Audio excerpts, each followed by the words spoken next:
कौरव और पांडव राजकुमारों ने शस्त्र विद्या तो सीख ही लिया था, शास्त्रों का ज्ञान भी प्राप्त कर लिया था। वे सब वयस्क हो गए थे, जनता में अपना वर्चस्व स्थापित करने लगे थे।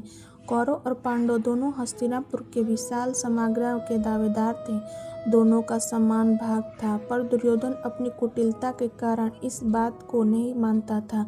वह कौरवों में सबसे बड़ा था। उसके पिता धृतराष्ट्र के हाथों में शासन की बागडोर थी, अतः वह अपने को ही सब कुछ मानता था।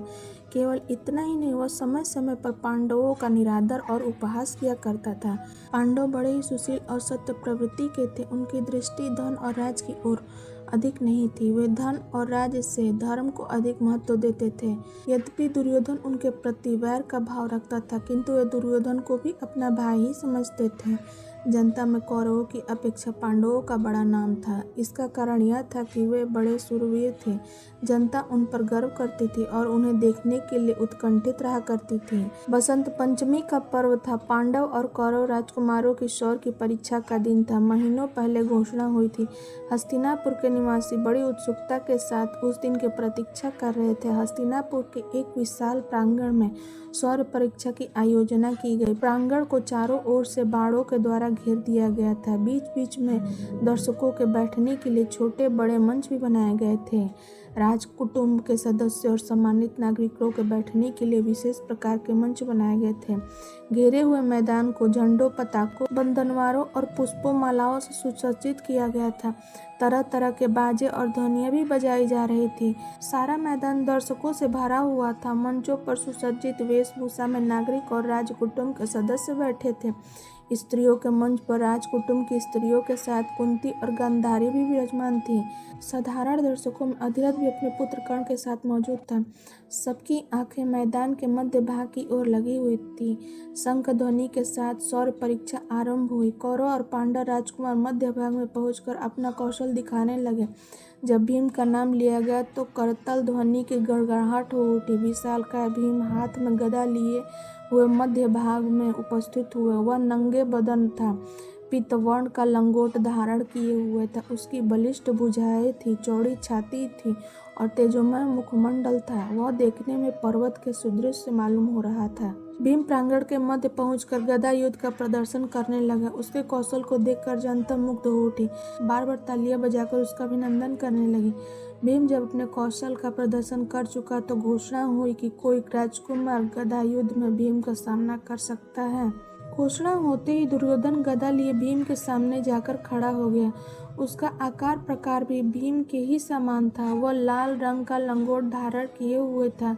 भीम और दुर्योधन में गदा युद्ध होने लगा। दोनों के कौशल को देखकर जनता वाह वाह करने लगी, रह रहकर तालियां बजाने लगी। दोनों पहले ही अपना अपना कौशल दिखा रहे थे, पर बाद में उनके भीतर क्रोध पैदा हो गया। दोनों गदा फेंक कर मल्ल युद्ध करने लगे तो द्रोणाचार्य ने आज्ञा देकर उन्हें पृथक करा दिया।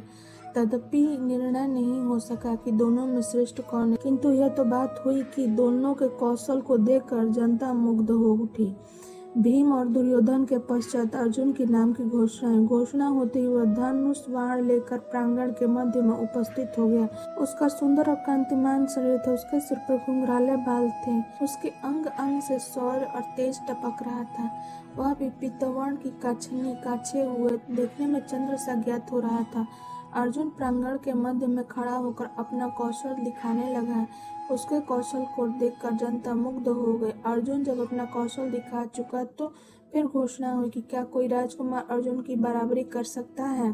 घोषणा सुनकर चारों ओर सन्नाटा सा छा गया। कोई भी अर्जुन का मुकाबला करने के लिए खड़ा नहीं हुआ।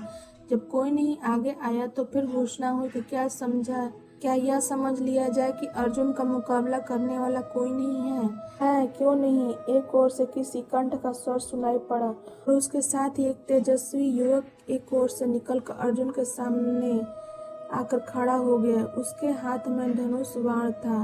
वह सूर्य के समान तेजवान ज्ञात हो रहा। युवक को देखकर कृपाचार्य बोल उठे, यह तो अधिरथ सारथी का बेटा कर्ण है। यह अर्जुन का मुकाबला कैसे कर सकता है? यह कोई राजकुमार तो नहीं है। कृपाचार्य के स्वर को सुनकर चारों ओर सन्नाटा सा छा गया। कुछ क्षणों के पश्चात सहसा कोई बोल उठा, राजकुमार नहीं है तो क्या हुआ, मनुष्य तो है। बोलने वाला स्वयं दुर्योधन था। वह अपने स्थान पर तन रखकर खड़ा हो गया। कृपाचार्य फिर बोले, किंतु इस शौर्य परीक्षा में राजकुमारों को छोड़कर कोई भाग नहीं ले सकता। दुर्योधन फिर बोला, यदि यह बात है तो मैं अभी कर्ण को राजपद पर प्रतिष्ठित किए देता हूँ। दुर्योधन ने कर्ण के पास जाकर अपने अंगूठे को चीरकर रक्त निकाला और रक्त के कण से तिलक करते हुए उसने कहा, मैं कर्ण को अंग देश का राजा बना रहा हूँ। यह आज से अधिरथ का पुत्र नहीं, अंग देश का राजा है। अंग देश के राजा के रूप में यह अर्जुन का मुकाबला कर सकता। दुर्योधन की बात सुनकर भीम उठकर खड़ा हो गया।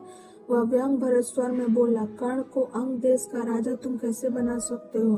तुम हस्तिनापुर के राजा तो नहीं, राजा तो महाराज धृतराष्ट्र है। भीम के कथन को सुनकर एकत्र जनसमूह में बड़ा शोरगुल पैदा हुआ। उस शोरगुल से ऐसा प्रतीत होने लगा कि अगर समारोह को समाप्त नहीं किया जाता तो संघर्ष हो जाएगा। फलतः द्रोणाचार्य ने उठकर समारोह को समाप्त किए जाने की घोषणा कर दी और अर्जुन कर्ण का मुकाबला बिना हुए ही समारोह समाप्त हो गया। पर उसी दिन से पांडव और कौरवों में शत्रुता की आग भी जल उठी। जब तक महाभारत के युद्ध की आग में सब कुछ जलकर समाप्त नहीं हो गया, तब तक यह आग जलती रही, बराबर जलती रही। जय श्री कृष्ण, जय श्री राधे माधव।